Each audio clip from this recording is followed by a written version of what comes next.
Hello students, तो आज मैं आपके लिए लेकर आ गई हूँ पॉलिटिकल साइंस यानी राजनीतिक विज्ञान का चैप्टर 5 बीए थर्ड सेमेस्टर वालों के लिए। तो चलिए बिना टाइम वेस्ट के क्लास स्टार्ट करते हैं। देखिए, आपका जो पॉलिटिकल साइंस का चैप्टर 5 है उसका नाम है गठबंधन सरकारों की राजनीति। ठीक है, तो आप पहले ये समझेंगे कि गठबंधन सरकार क्या होती है। ठीक है, तो देखिए, गठबंधन सरकार का एक रूप है, ठीक है, जिसमें राजनीतिक दल सरकार बनाने के लिए आपस में सहयोग करते हैं। ठीक है, यह व्यवस्था इसलिए की जाती है क्योंकि चुनाव के बाद किसी भी दल को पूर्ण बहुमत प्राप्त नहीं हो पाता है।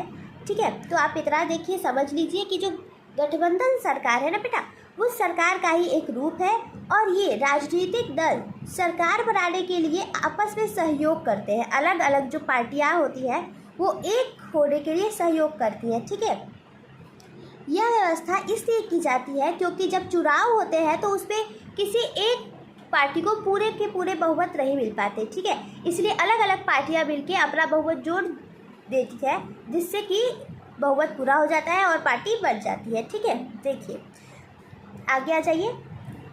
गठबंधन शब्द देखिए किससे बना है, तो देखिए गठबंधन शब्द अंग्रेजी के कोआलिशन शब्द का अनुवाद है। ये अंग्रेजी के कोआलिशन शब्द का अनुवाद है। ठीक है, अब ये भी तो समझना पड़ेगा कि ये जो अंग्रेजी का कोआलिशन शब्द है ये कहाँ से आया है। तो देखिए, ये जो शब्द है कोआलिशन, ये लैटिन भाषा का शब्द है। ये लैटिन भाषा के कोआलिशियो शब्द से निकला है। किससे निकला है? लैटिन भाषा के कोआलिशियो शब्द से ये कोआलिशन शब्द निकला है। जब दो या दो से अधिक पार्टियां मिलकर सरकार नहीं बना पाती, तो जब दो या दो से अधिक मतलब जब देखिए, जब एक पार्टी को पूरा बहुमत नहीं मिल पाता तो दो या दो से अधिक पार्टियां मिलकर गठबंधन कर लेती हैं और गठबंधन की सरकार बन जाती है। ठीक है, इसमें दो गठबंधन मतलब कि दो पार्टियां भी हो सकती है, दो से अधिक भी हो सकती है, पर दो तो होनी कंपलसरी है। ठीक है, दो पार्टियां होनी ही चाहिए। देखिए, जब दो या दो से अधिक पार्टियां मिलकर सरकार बनाती हैं तो उसे गठबंधन सरकार कहते हैं। ये आप पहले सिंपल सा परिभाषा याद कर लीजिएगा। ठीक है, देखिए, जब दो या दो से अधिक पार्टियां मिलकर सरकार बनाती हैं तो उसे गठबंधन सरकार कहते हैं। ठीक है, गठबंधन का आशय है सम्मिलन की प्रक्रिया या एक निकाय दलों के संघ में शामिल होना। अब देखिए, जो गठबंधन सरकार है उसका क्या आशय है, क्या मीनिंग है, तो मीनिंग ये है कि सम्मिलन की प्रक्रिया यानी सम्मिलित होकर कार्य करना। ठीक है, अब देखिए, विशिष्ट राजनीति विषय में गठबंधन शब्द किसी एकल सरकार को बनाने हेतु राजनीतिक ताकतों को एक गठजोड़ था। ठीक है, देखिए, जो गठबंधन शब्द एकल सरकार को बनाने हेतु राजनीति ताकतों का एक गठजोड़ या अस्थायी संगठन को संकेतित करता है। गठबंधन सरकार को मिलीजुली सरकार भी कहते हैं क्योंकि इसमें एक से ज़्यादा राजनीतिक दल मिलकर सरकार बनाते हैं या चलाते हैं। ठीक है, अब चलिए आगे आ जाते हैं कि देखिए, अब आप देखिए कि गठबंधन सरकार के लक्षण क्या है। ठीक है, देखिए गठबंधन सरकार के क्या लक्षण है, तो देखिए पहला लक्षण है इसमें कम से कम दो भागीदार होते हैं। कितने? मैंने बोला ना, दो भागीदार होने ही चाहिए कम से कम। ठीक है, अब देखिए, भागीदार दलों की संख्या एक मतलब कि दो से अधिक भी हो सकती है। ठीक है, देखिए सेकंड है आपका गठबंधन समायोजन का लक्ष्य सत्ता प्राप्ति है। मतलब कि अगर किसी एक पार्टी को पूर्ण बहुमत नहीं मिला तो और पार्टियों को जोड़कर सत्ता प्राप्ति उनका लक्ष्य होता है। तीसरा है आपका, यह एक अस्थायी प्रबंध है। ठीक है, अस्थायी प्रबंध है। स्थायी मतलब कि देखिए, अस्थायी यानी टेम्प्रोरी है, स्थायी यानी परमानेंट है। ठीक है, लेकिन यहाँ पे ये क्या है? अस्थायी है, क्योंकि ये जरूरी नहीं है कि बनी रहे, टूट भी सकती है, सरकार गिर भी सकती है, कोई अपना जो सपोर्ट है वो वापस भी ले सकता है। ठीक है, चौथा है सरकार चलाने के लिए सभी पार्टियों को एक दूसरे की बात कर चलना होता है। पार्टियों को अपनी विचारधाराओं और नीतियों में थोड़ा समझौता करना होता है ताकि वे साथ मिलकर कार्य कर सकें। देखिए किस पे क्या कह रहा है कि देखिए, सरकार जब चलानी होगी तो जो सभी पार्टियां हैं, अब देखिए जैसे कि कुछ ग्रुप डिस्कशन ही जैसे आपके क्लास में होता होगा, तो ज़रूरी तो नहीं है कि सबकी सोच या सबके आइडियाज़ एक दूसरे को पसंद आए या आइडियाज़ सेम ही हो, या अगर किसी एक बच्चे ने कोई आइडिया दिया तो उस सभी को वो पसंद आया ही, ऐसा नहीं होता ना। लेकिन अब टीम बन चुकी है तो एक ऐसा डिसीज़न लेना ही पड़ता है सबका, जो है कि सब जिसे सब माने ऐसा। तो इसलिए आपको जो आइडियाज़ कभी कभी नहीं पसंद होते हैं उसमें भी आपको सहयोग देना होता है, या फिर सबके थोड़े थोड़े जो थिंकिंग होती है उसे मिलाकर कोई ऐसा आइडिया बनाना होता है। तो थोड़ा सा जो है एक दूसरे की बात मानकर चलना होता है। इसी तरह इसमें भी है, सरकार चलानी है तो सभी पार्टियों को एक दूसरे की बात माननी पड़ती है और सरकार को अपनी विचारधाराओं और नीतियों में थोड़ा समझौता करना पड़ता है ताकि वे साथ मिलकर कार्य कर सकें। ठीक है, अब देखिए नेक्स्ट है गठबंधन राजनीति का आधार समझौता है। ठीक है, अब आ जाइए गठबंधन सरकार के गुण क्या है। तो देखिए, प्रतिनिधित्व में वृद्धि, जब कई दल मिलकर सरकार बनाते हैं तो वे समाज में विभिन्न वर्गों और विचारों का प्रतिनिधित्व करते हैं, जिससे यह सुनिश्चित होता है कि सरकार केवल एक ही विचारधारा या समूह के हितों का ध्यान न रखकर बल्कि अधिक लोगों की ज़रूरतों को पूर्ण करेगी। ठीक है, नेक्स्ट है आपका निर्णयों में संतुलन, विभिन्न दलों के बीच विचारों यानी कि विचार विमर्श से बेहतर निर्णय सोच समझकर लिए जा सकते हैं।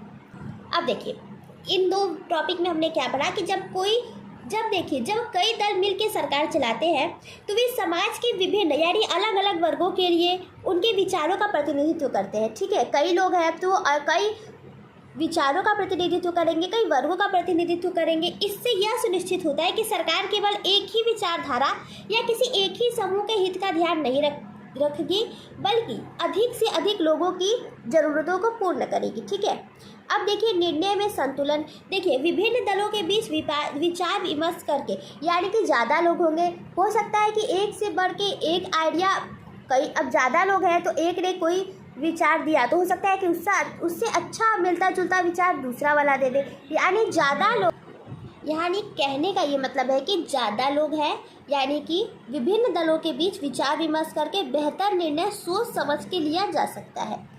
देखिए थर्ड है आपका राष्ट्रीय एकता को बढ़ावा, जब अलग अलग क्षेत्रों भाषाओं या धर्मों का प्रतिनिधित्व करने वाले दल एक साथ आ जाते हैं तो ये राष्ट्रीय एकता और सामंजस्य को भी बढ़ावा देते हैं। ठीक है, देखिए निरंकुशता की संभावना कम, तो देखिए जब गठबंधन सरकार मतलब होती है तो जो निरंकुश शासन की संभावना कम रहती है। ठीक है, दोष, देखिए दोष क्या है, तो देखिए स्थिरता में कमी, गठबंधन सरकारें अक्सर अस्थिर होती है क्योंकि विभिन्न पार्टियों के बीच मतभेद हो सकते हैं जिससे सरकार गिरने का खतरा रहता है।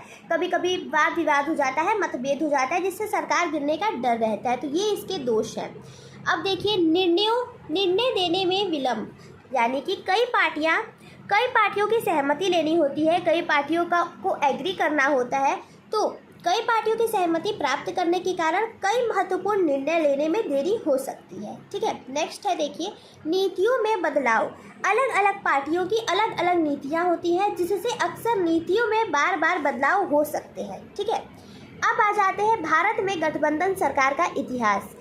ठीक है, तो देखिए अब कैसे शुरुआत हुई गठबंधन सरकार की वो भी जानना जरूरी है। तो देखिए स्वतंत्रता प्राप्ति के बाद भारत में कांग्रेस की सरकार जवाहरलाल नेहरू के नेतृत्व में बनी। ठीक है, उस समय अन्य कोई दल नहीं था, परंतु उस समय भी विभिन्न विचारधारा को मानने वाले लोग तो थे ही।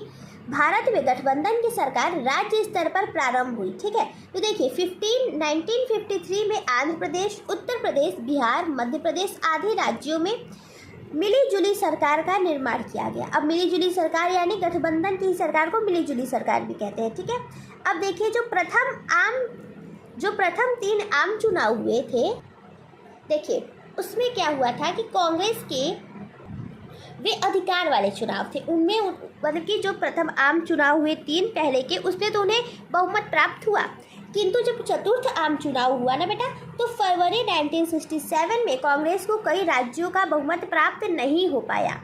ठीक है, राजस्थान, पंजाब और उत्तर प्रदेश की विधानसभाओं में तो पूर्ण बहुमत प्राप्त नहीं हो पाया, यानी कि यहाँ तो पूर्ण बहुमत ही प्राप्त न हो पाया। तो अब केरल, ओडिशा और तमिलनाडु में भी बहुत कम सीटें प्राप्त हुई तथा इस चौथे आम चुनाव के जो परिणाम निकल रहे हैं कि कहीं पूर्ण बहुमत नहीं प्राप्त हुई, कहीं बहुत कम बहुमत प्राप्त हुई, तो इन परिणामों को देखते हुए गठबंधन सरकार की यानी गठबंधन की राजनीति को आरंभ करना पड़ा, ये इसका एक मुख्य कारण था। ठीक है, तो आपको ये बात तो बेटा एकदम क्लियर कर लेनी है कि देखिए कि जब दो या दो से अधिक जो पार्टियां होती हैं मिलकर सरकार बनाती है तो उसे कहते हैं गठबंधन की सरकार। ठीक है, ये आप परिभाषा सिंपल लैंग्वेज है, पहले समझने के लिए याद कर लीजिए अच्छे से। ठीक है, और दूसरी बात क्या है कि जब किसी एक दल को पूर्ण बहुमत नहीं प्राप्त होता तो सरकार बनाने के लिए गठबंधन की सरकार बनाई जाती है। ठीक है, तो ये था आपका चैप्टर 5। आई होप आपको समझ आया होगा। ठीक है, तो अगर आपको थोड़ा भी कोई कन्फ्यूज़न है तो क्लास रिपीट पे देख लीजिए, जो कन्फ्यूज़न है वो भी क्लियर हो जाएंगे। तो ये था आपका चैप्टर 5 गठबंधन की सरकार। मिलते हैं नेक्स्ट वीडियो में, तब तक के लिए बाय बाय।